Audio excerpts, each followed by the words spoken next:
Hi, எல்லாரும் எப்படி இருக்கீங்க? எல்லாருக்கும் வணக்கம். இன்னைக்கு ஒரு நியூஸில் பார்த்தேன்,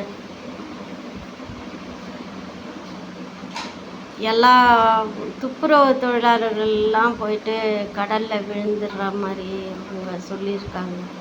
நாங்கள் விழுந்து செத்து போகிறோம் அப்படின்னு சொல்லிட்டு.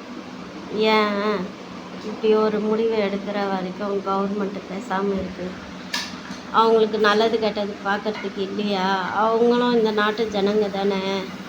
அவங்க இல்லைன்னா நாம் எப்படி சுத்தமாக வாழ முடியும்?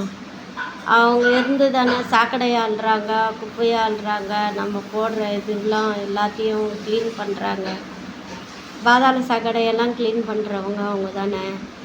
அவங்க இல்லைன்னா நாம் எப்படி நல்லா இருக்க முடியும்? நல்லா உடை உடுத்த முடியும்?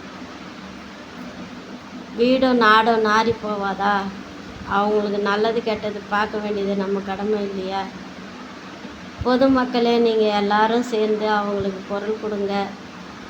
அவங்க இது வரைக்கும் வீட்டு வாடகை கூட கட்ட முடியல, வயிற்றுக்கு சாப்பாடு இல்லை, நாங்கள் கஷ்டப்படுறோன்னு சொல்லும்போது மனசுக்கு ரொம்ப கஷ்டமாக இருக்குது.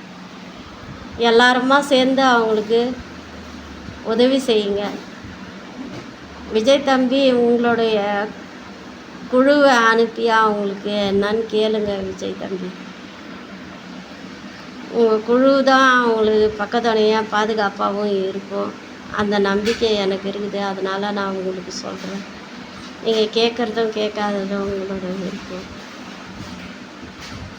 இப்போ எங்கே போனாங்க அந்த சீமானெல்லாம்?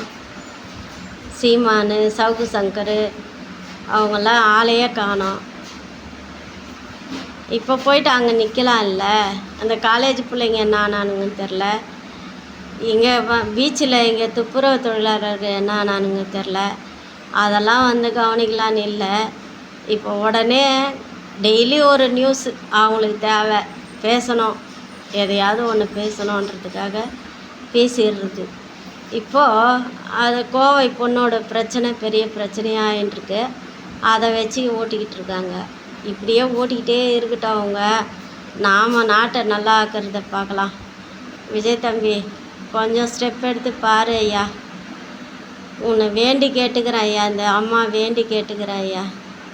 நாட்டு மக்களுக்கு நீ வந்தால் தான் நல்லது நடக்கும்ன்றது மக்களே நாங்களே முடிவு எடுத்துட்டோம் ஐயா. இனிமேல் நீ தான் வரணும்.